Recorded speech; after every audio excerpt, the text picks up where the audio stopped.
আসসালামু আলাইকুম বন্ধুরা, কেমন আছেন আপনারা? আশা করছি আল্লাহর রহমতে সবাই ভালো আছেন।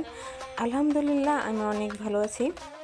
আজকে আমি আরও একটি রেসিপি নিয়ে হাজির হয়েছি আপনাদের মাঝে। আশা করছি রেসিপিটি আপনাদের ভালো লাগবে। আসুন তাহলে রেসিপিটি শুরু করা যাক। আমি আজকে রান্না করব মূলা শাক দিয়ে চিংড়ি মাছ ভাজি। আমি এখানে একটা কড়াই বসিয়ে দিয়েছি। কড়াইয়ের মধ্যে আমি পরিমাণ মতো তেল দিয়ে দিলাম, আর শাকে তেলটা একটু বেশি দিতে হয়। এখন আমি তেলের মধ্যে দিয়ে দিলাম রসুন কুচি। তেলটা আমার গরম হয়ে গিয়েছে। আমি রসুন কুচিগুলো ব্রাউন কালার করে নেব। রসুনের কালারটা চলে এসেছে। এখন আমি এর মধ্যে দিয়ে দিলাম মরিচ কুচি, পেঁয়াজ কুচি। এখানে পরিমাণ মতো দিয়ে দিতে হবে। যারা বেশি ঝাল খান তারা একটু বেশি পরিমাণে মরিচ দিতে পারেন। আর শাকে একটু ঝালটা বেশি দিলেই ভালো লাগে শাক। আর আমি এখানে দিয়ে দিলাম চিংড়ি মাছের কুচি। আমি এখানে ছোট চিংড়ি মাছ নিয়ে নিয়েছি।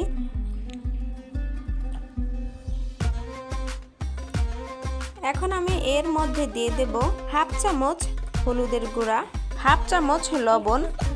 এখন আমি মাছ আর মশলাটাকে ভালোভাবে কষিয়ে নেব।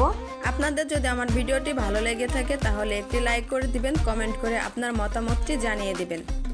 ভিডিওটি শেয়ার করে অন্যকে দেখার সুযোগ করে দেবেন। চ্যানেলটি সাবস্ক্রাইব করে না থাকলে চ্যানেলটি সাবস্ক্রাইব করে পাশে থাকবেন। আমি অনেকটা সময় ধরে মাছগুলোকে মশলার সঙ্গে ভালোভাবে মিশিয়ে একটু ভাজা ভাজা করে নিয়েছি। এখন আমি এর মধ্যে দিয়ে দিলাম অল্প পরিমাণে পানি। পানিটা দিয়ে আমি 3-4 মিনিটের জন্য একটু কষিয়ে নিলাম। মাছগুলো কষানো হয়ে গিয়েছে। মাছ কাঁচা নেই এবং চিংড়ি মাছ কাঁচা থাকেও না এভাবেই করলে। এখন আমি এখানে শাক কেটে ধুয়ে রেখে দিয়েছি। এখানে আমি 2 আটি মূলা শাক নিয়ে নিয়েছি। শাকগুলোকে আমি এখন দিয়ে মাছের সঙ্গে ভালোভাবে একটু উল্টিয়ে পাল্টিয়ে মিশিয়ে দেব। এখানে আমি আর কোনো পানি ব্যবহার করব না, যেহেতু আমি মাছে একটু পানি দিয়েছিলাম আর শাক থেকেও পানিটা ছেড়ে দিয়েছে, তাই আমি বাড়তি কোনো পানি দেব না। এখন আমি শাকটাকে ঢাকনা দিয়ে ঢেকে দেব। শাকটা দেওয়ার সাথে সাথে কিন্তু শাকটা কমে গিয়েছিল, আর শাকটা সেদ্ধ হতে বেশি একটা সময় লাগেনি, তাই আমি ঢাকনা দিয়ে ঢেকে দিয়েছিলাম। আর যে পানিটুকু ছিল সে পানিটুকু আমি টানিয়ে নিয়েছি।